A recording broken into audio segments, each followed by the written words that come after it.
Қарағанды өңірінің жасы 20-дан енді асқан ең белсенді әрі іскер 10 азаматы 1 миллион теңгеден облыс әкімінің грантын алды. Ауылдағы кәсіпкерлікті дамытуға арналған бұл қайтарымсыз қаржыны аймақ басшысы жастар форумында тапсырды.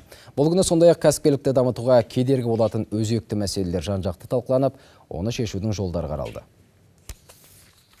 24 жастағы Жалғас Қабылқайыров осыдан бірер жыл бұрын қайтарымсыз қаржы алып өз кәсібін ашқан. Әуелде 20 бас бұзау сатып алған іскер жігіт 3 жыл ішінде мал басын 100-ге жеткізіпті. Қазір шаруашылық қарамағында 1900 гектар жер бар. Оның 3-тен 1-іне дәнді дақыл егеді. Былтыр Казагрофинанс арқылы 12 миллион 600-ге погрузчик техникасын алдым.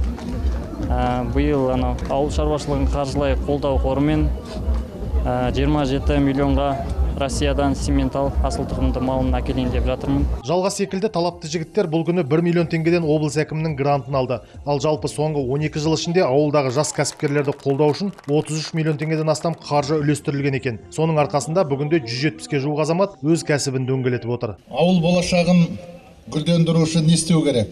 Ауылда біздің жастарымыз тұрақтау керек. Ол үшін біз сіздерге мемлекет қолдау көрсетуіміз керек. Ауылдық жерлерде жағдай жасау керек.